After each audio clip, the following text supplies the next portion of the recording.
Shalom, this is your host BG, and this is the show where we tell you the unadulterated truth, point blank, period.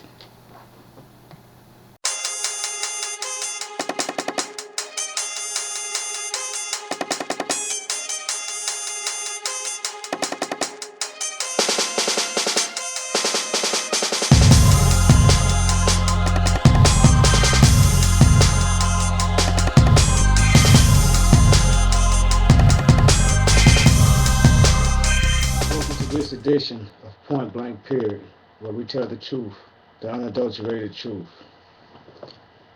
In this episode, folks, I'm going to be diving to some controversial subject or topic.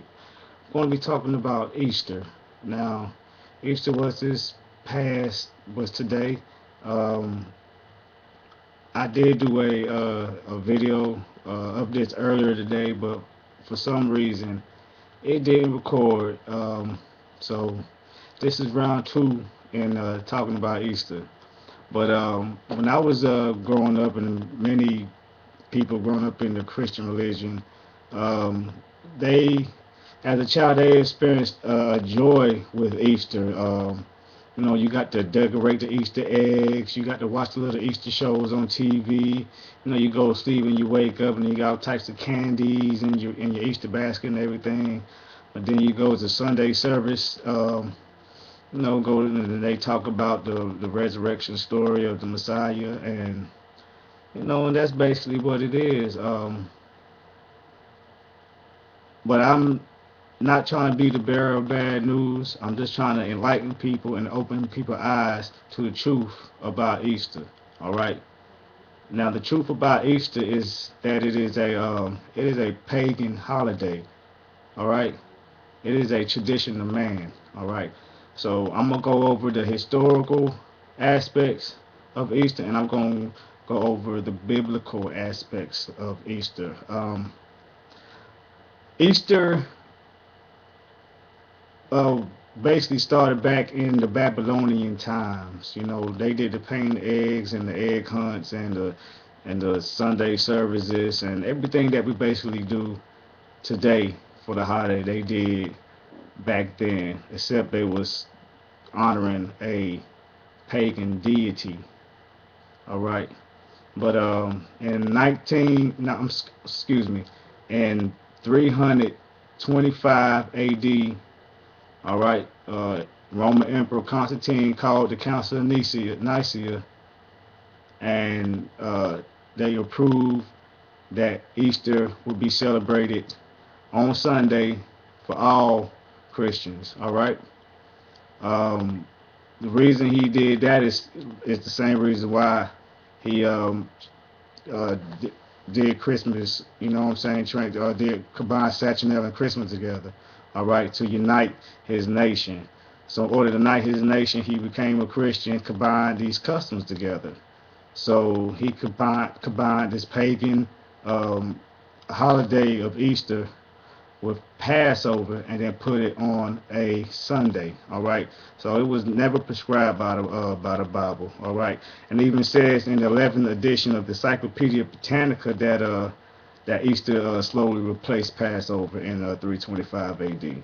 All right. But Easter, there was God never gave anybody authority to celebrate Easter. We was always supposed to celebrate Passover because that's what Yeshua commanded us to do. All right. Um, the verse that many people say that proves that we're supposed to honor Easter is in the book of Acts, chapter 12, 4 and verse 4. Go ahead and read that for you. It's I'm taking it first. I'm gonna take it from the good book. All right, this version is the King James version, and it says here, all right.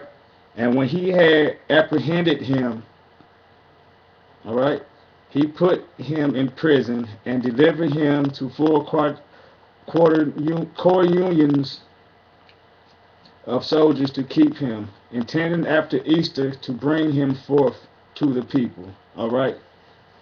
Now, if I go over to the John MacArthur's Study Bible, all right, And this is what it says. So when he had arrested him, he put him in prison and delivered him to 4 squads of soldiers to keep him, intending to bring him before the people after Passover. All right. So people know who John MacArthur is, and he even put it as Passover in his Bible. So when it says Easter in that one verse, it's talking about Passover. All right. Um, Another thing is that the early Christians, they didn't celebrate Easter; they celebrated Passover. But when Constantine did a little switcheroo, some people still celebrated Passover. Majority of them went over to start celebrating Easter. And also, this is what distinguished the Ashkenazi Jews from the Christians. All right, just this little pagan holiday. All right, but Easter is actually a Greek word. Well, it's not a Greek word, but it came from the Greek word Pascha, which is Pascha, all right, which is taken from the Hebrew word Pasha, all right, which is Pesha, which is Passover, all right. So again, if anybody telling you that it's Easter, no, it's Passover, all right. Now, the 11th edition of the Encyclopedia Britannica, Volume 8, page 828 states, there is no indication of the observance of the Easter festival in the New Testament or in the writing of the Apostolic Fathers. So where do we get Easter from? It came from the Roman Catholic Church. All right? Not the Messiah, not the Most High, the Creator, but man. All right? Covered with a Christian wrapping paper. All right? All right. Now, in the Hebrew tongue or the Semitic tongue, Easter is pronounced Ishtar. All right? And Ishtar is a Babylonian spring and fertility goddess. All right, and this goddess is also identified with Venus, also identified with Sumerius, also identified with Isis, and so on and so on and so on. All right. Okay. Now, in the Bible, it references to this particular goddess as Ashtoreth, which is the Canaanite goddess of fertility. All right, which is basically the same goddess. All right. What does this say to you? Are you one of the people that might say, "Well, I'm serving him in my heart"? So, but doesn't Yah say don't serve him in those ways, in the ways of the heathen, in the ways of the pagan? If we're going to follow the way and truth of light, are we supposed to follow his commandments, hang on every word that he say, not on every word that man say? All right? We got the words right in the book here. All right? But we sit here and listen to man. All right? And it's right there. We should know better. We should know better. All right? So now I'm finna, drop the book. I'm going to go into the good book again and read y'all some verses where it mentions Ashtoreth, all right, which is also known as the Queen of Heaven, all right. Now, I'm first going to go to Jeremiah chapter 7, verse 18, and let's see what it says here. I got them bookmarked, so it won't take me that long. And I got them highlighted. 7 and 18. Alright? And it says, the children gather wood, and the fathers kindle the fire, and the women knead their dough to make cakes to the Queen of Heaven, and to pour out drink offerings unto other gods, that they may provoke me to anger. All right. So the queen of heaven is Ashtoreth, and according to Jeremiah 7:18, this right here provoked the Most High to anger.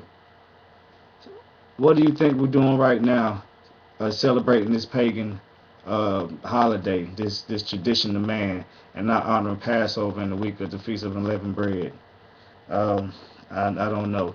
All right, the next verse I will be reading out of is Judges chapter 2, verses 11 and 13. All right. And it goes, and the children of Israel did evil in the sight of Yahweh, and served Balaam. Now down to at 13, verse 13, it says, and they forsook Yahweh and served Baal and Ashtoreth. All right, and Baal, and everybody that's familiar with Baal should be familiar with the pagan god Baal. Ashtoreth is the wife of Baal, and well, you know, so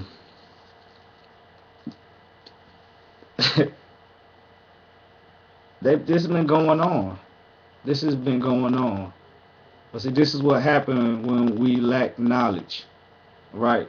When we do not go out and really study to show ourselves approved. All right. Not only that we study this word, but we need to study history. All right, because you'll find all this stuff out.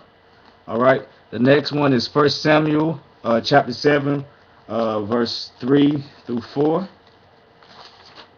All right, and it says, all right, and Samuel spake unto all the house of Israel, saying, if ye do return unto Yahweh with all your hearts, then put away the strange gods and Ashtoreth from among you, and prepare your hearts unto Yahweh, and serve him only, and he will deliver you out of the hand of the Philistines. All right.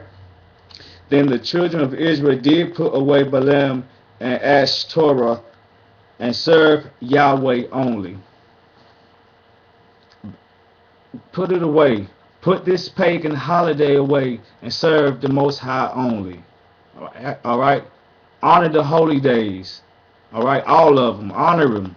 All right. This is basically what it's saying to you.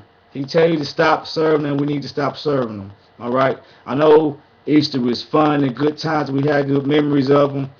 But what's more important, the good memories or following the Most High like we say we do? All right. And the last one I'm going to take you to is 1 Kings chapter 11, verse 4 through 6. All right. All right. And in this Bible, it's King James Version, Strong's Reference Bible, with the best concordance. All right.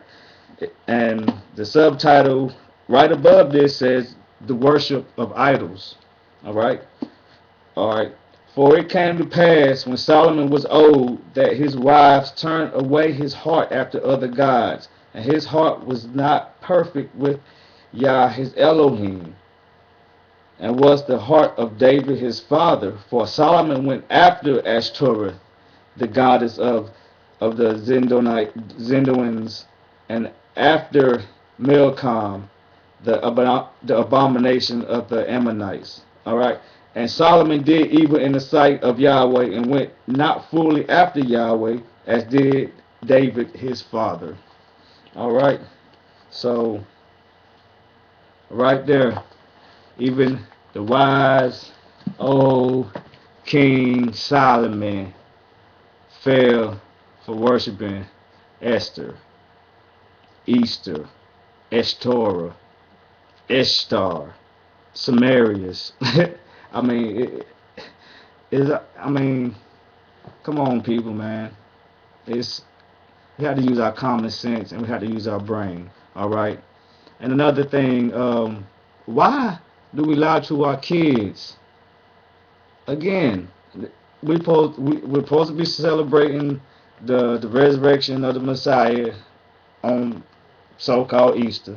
But yet we lie to our kids and tell them that a bunny rabbit comes and lay eggs in your in your basket. But in our case, we did our own eggs, and the Easter bunny came and gave us candy that you can get from the supermarket.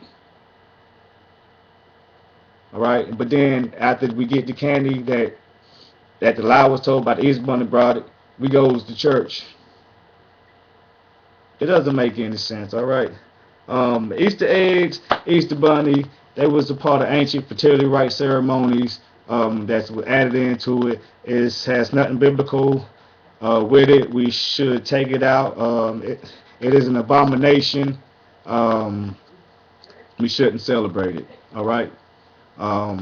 Historically, we know that Easter is a pagan holiday. Biblically, we know that it's a pagan holiday, and we're not supposed to follow it. And that's the truth, the biblical truth, and the historical truth. Point blank, period.